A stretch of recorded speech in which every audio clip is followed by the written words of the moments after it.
Olá, pessoal, tudo bem?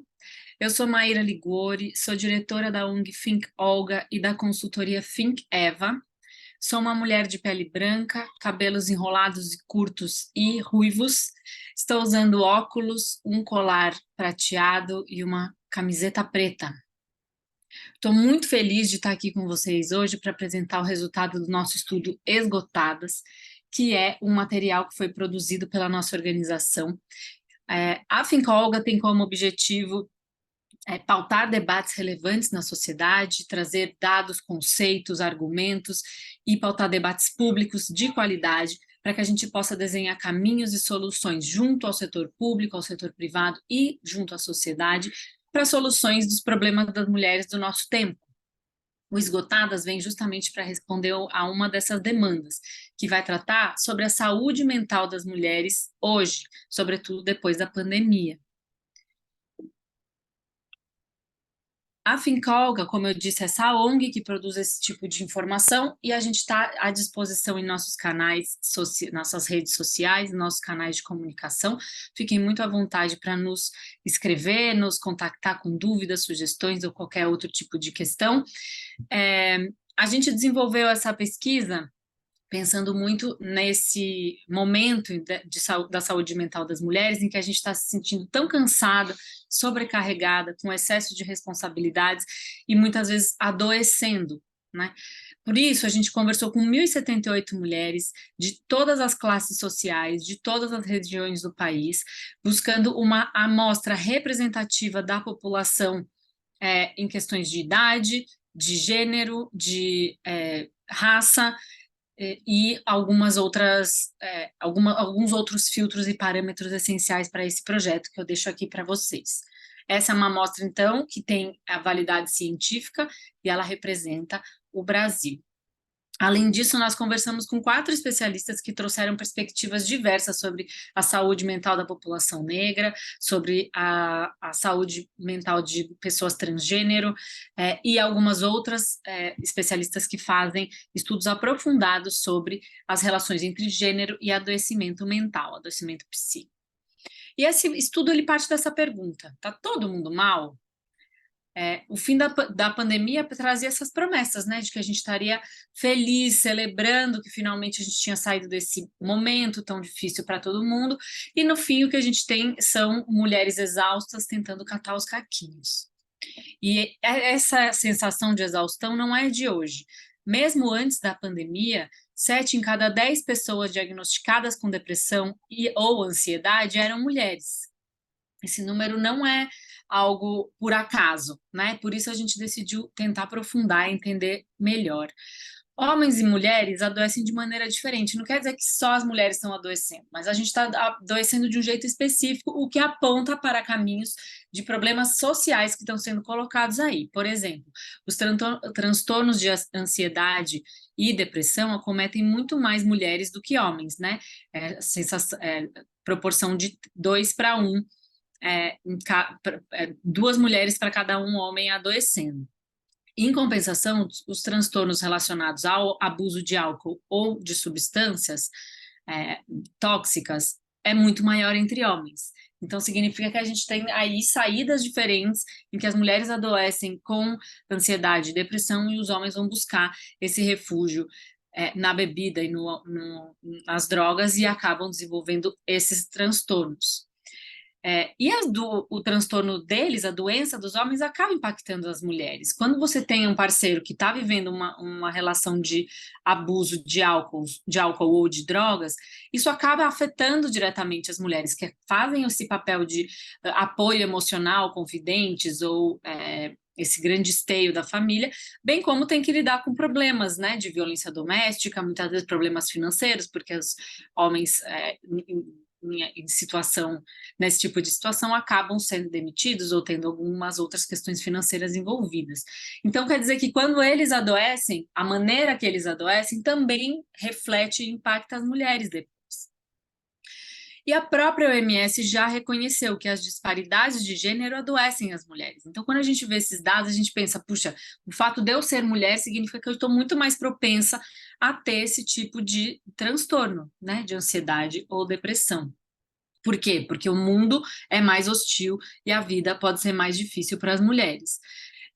Então, partindo dessa, a gente foi investigar a saúde mental das mulheres, aplicando sempre as lentes interseccionais, olhando para gênero, raça e classe, para entender como esses transtornos afetam as pessoas e por que isso acontece. E a gente foi olhar para as expressões culturais, a estética de comportamento, a violência de gênero, a sobrecarga de cuidado e o trabalho e renda, né, que são fatores que são estruturantes na vida das mulheres. E o que elas disseram? Né? Elas convivem diariamente com ansiedade, estresse, irritabilidade, sonolência, fadiga, baixa autoestima, insônia, perda de interesse, tristeza.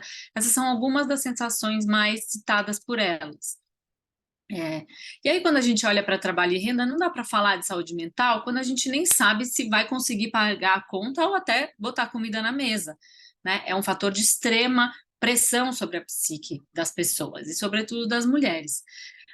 A situação financeira para elas é o que gera mais insatisfação e mais sensação de ansiedade por conta dessa pressão que a gente comentou. E ela pressiona de maneira ainda mais grave as mulheres negras e pobres, né, como é de se esperar. Isso porque existe no mundo um fenômeno que acontece em todos os países, que é a feminização da pobreza. Mais de 70% das pessoas que vivem em situação de pobreza no mundo são mulheres, e esses dados são da ONU. No Brasil, esse fenômeno também se aplica e ele não pode ser separado de raça e região do país onde a pessoa está, né? E que são onde concentram as mulheres mais pobres. As mulheres são as que mais sofrem com o desemprego. Né? A gente tem essas taxas de desemprego de 10,8 entre mulheres e de 7,2 entre homens, então já há uma disparidade. Quando a gente vai olhar para as pessoas negras, a gente tem quase que o triplo, né? Muito mais do que o dobro de pessoas pretas e pardas em situação de desemprego do que pessoas brancas.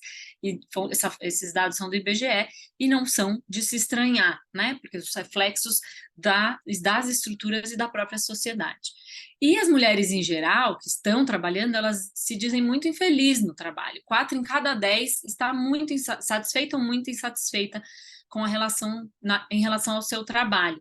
E, obviamente, existe uma variação, ainda que pequena, entre mulheres de classes mais baixas, as mulheres mais jovens, as mulheres LGBTQIA+, mulheres pretas e pardas, que são esses grupos que sentem mais fortemente esse tipo de impacto. Quando a gente pergunta o que elas mudariam para melhorar a saúde mental, né? Como que você faria, o que você mudaria para que a sua vida fosse melhor?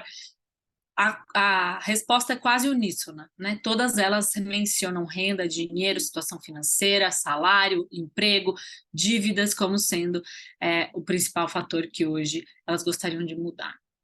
E não dá para falar sobre saúde mental quando não tem condições nem de olhar para si mesma, né? E isso é um dos efeitos da sobrecarga de cuidado. A gente sabe que homens e mulheres dedicam tempos muito diferentes e díspares em relação ao cuidado. As mulheres trabalham 21 horas semanais, enquanto os homens trabalham 11 horas semanais nas tarefas domésticas, por exemplo. Né? Quando a gente pensa se esse trabalho feito em casa de maneira invisível, não remunerada e desvalorizada, se ele fosse pago, ele equivaleria a 10,8 trilhões de dólares por ano. A gente tem um estudo inteiro sobre isso, recomendo que vocês visitem nosso site, lab.fincalga.com, que vai explicar um pouco melhor como esse cálculo foi feito e por que esse valor é tão alto. E esse trabalho de cuidado, que é infinito, ele nunca acaba, né? Ele acontece todos os dias. Ele é um volume grande de trabalho e que exige muita dedicação e responsabilidade, ele acaba adoecendo as mulheres. 1 em cada 4 mulheres que cuidam se dizem insatisfeitas com a sua saúde emocional. Esse número é menor quando a gente está falando com mulheres que não cuidam. 1 em cada 5. Então, o fato de você ser responsável pelo cuidado acaba te pressionando, né? Pressionando as mulheres e deixando elas mais adoecidas. Isso porque o peso desse trabalho é um peso de responsabilidade muito grande. As mulheres se dizem insatisfeitas ou extremamente insatisfeitas de maneira proporcional ao cuidado. Por exemplo, a mãe solo, que vive apenas com seus filhos, se dizem 57% delas se dizem insatisfeitas ou extremamente insatisfeitas, versus 35% de quem não cuida. Então, existe aí uma grande diferença de ter pessoas que são dependentes de você, e aí eu estou falando de filhos, idosos, pessoas com deficiência, pessoas enfermas não hospitalizadas, e todo mundo que precisa ser cuidado, e que estão sob a responsabilidade quase que exclusivamente das mulheres. E a situação financeira apertada são apontadas como um dos principais fatores de pressão sobre a saúde mental das pessoas que cuidam. Então, é 58% de mães solo versus 46% de não cuidadoras. O que isso quer dizer? Quer dizer que uma mulher sem renda digna tem precarizado as suas condições de vida e a sua condição de cuidar. Se ela não está conseguindo ganhar o suficiente para se manter, para sobreviver de maneira digna, ela não vai conseguir cuidar direito. E uma mulher que está cuidando, também, que está sobrecarregada com cuidado, também não tem tempo para se dedicar tantas horas por dia ao trabalho remunerado. Ou seja, é uma conta que não fecha e é um ciclo que perpetua a pobreza entre mulheres. E por conta disso, acaba afetando de maneira grave a saúde mental delas. E, por fim, a gente está falando sobre as pressões culturais e estéticas, que são gravíssimas, sobretudo entre as mulheres mais jovens. Então, a gente tem que ter um corpo em dia, não pode ser muito gorda, mas também não pode ser muito magra. A gente tem que se casar na idade certa, né? Nada de casamento precoce e também de solteirice, né? De casar mais velha. Ter filhos na hora certa, não pode ter filho cedo demais, nem tarde demais. Tem que ter uma performance sexual adequada, não pode ser muito ousada, mas também não pode ser muito pudica. Precisa cuidar da aparência, precisa ser bonito o suficiente, mas não pode chamar muita atenção. Tudo isso acaba ocupando muito da nossa psique, do nosso espaço mental e trazendo consequências graves para a nossa saúde emocional. E isso impacta de maneira mais grave, como é de se esperar, as mulheres mais jovens, né? Elas afirmam 26% dessas mulheres entre 18 e 25 anos afirma que esses padrões impostos de beleza e de comportamento impactam negativamente a sua saúde mental. E não é por acaso. A baixa autoestima e a insatisfação com o corpo também são mencionados por elas, né, como sendo um fator de pressão.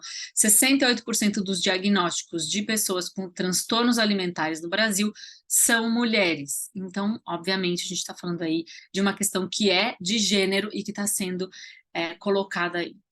E, por fim, a gente tem que falar também sobre como conviver com os traumas de violência de gênero, sexual, sobretudo, e o medo de ser agredida sexualmente, verbalmente, fisicamente, psicologicamente, pressionam também a psique das mulheres, né? O medo de sofrer constante violência é citado por 1 em cada 6 mulheres como um fator que agrava, né? Que te mantém em estado de alerta, te mantém preocupada e, portanto, com a saúde mental agravada, né? E a pesquisa do SUS revelou que a gente tem 75% das vítimas de violência física e sexual do Brasil sendo mulheres. E quando a gente olha para a cor e para a raça dessas mulheres, a gente tem ali pretas e pardas sofrendo mais com violência física e muito mais com violência sexual. Então, existe, além da questão do gênero, a questão da raça sendo muito preponderante aqui nessa questão. Então é isso, estamos todas cansadas, todas esgotadas com questões de saúde mental para cuidar, mas buscando uma solução. A boa notícia é que 91% das entrevistadas afirmam que a saúde emocional deve ser levada muito a sério. E 76% delas estão buscando maneiras de prestar mais atenção e cuidar da saúde mental, principalmente depois da pandemia. Ou seja, estamos conscientes de que não está legal, de que a gente precisa encontrar saídas, né? E apenas 11% delas afirmam que não estão cuidando da saúde mental de nenhuma forma. O que elas escolhem como principais saídas? Atividades físicas, né, que é algo que pode ser gratuito, você pode fazer uma caminhada, uma corrida de maneira livre, independente e gratuita, e a religião, a espiritualidade, como sendo principais recursos que as mulheres recorrem para se cuidar. Depois tem tempo com a família e com os amigos, cuidar da própria aparência, foco em estudar, ler ou trabalhar e assim por diante. Então, pensando nisso, a gente foi buscar algumas respostas, que eu não vou passar por todas elas, porque a gente não vai ter tempo aqui, mas são todas elas desenhadas no nosso relatório, que eu recomendo que vocês baixem e leiam, mas que a gente desenvolve debates com a sociedade civil, então, conversar sobre esse assunto, entender que esse é um problema coletivo, ele não é um problema individual, não é só você que está sofrendo com isso, o fato de você ser mulher e viver isso naturalmente te coloca numa posição mais vulnerável e, portanto, mais propensa ao adoecimento. Então, conversar sobre isso na sociedade, entre os seus grupos, né, coletivamente. O setor privado como sendo esse grande recurso, esse grande responsável também pelo bem-estar social das pessoas, né? Como que as empresas podem participar dessa discussão e melhorar a qualidade de vida, eliminar os fatores de gênero, né? Os preconceitos, as violências, as questões que estão presentes ali, o assédio sexual, estão presentes no dia a dia nas empresas e que podem ser mitigados, né? Podem ser trabalhados pelas empresas para transformar a vida das mulheres em algo um pouco menos difícil no ambiente de trabalho. E, mais importante, o setor público, na elaboração de políticas públicas, de legislações e de processos de enfrentamento às desigualdades de gênero e, assim, evitar o adoecimento psíquico das mulheres de maneira tão aguda. E você? Pensando em tudo isso que a gente conversou, o que mais você vê como solução? Como a gente disse, problemas coletivos exigem soluções coletivas. E eu estou muito feliz de poder dividir isso aqui com vocês e espero que a gente possa levar esse debate adiante. Agradeço a todos vocês que prestaram atenção, que estiveram comigo até o final, e convido todos a baixarem o nosso relatório, a lerem o resumo dele online, que estão no nosso site lab.thinkolga.com. Muito obrigada, um grande beijo para vocês.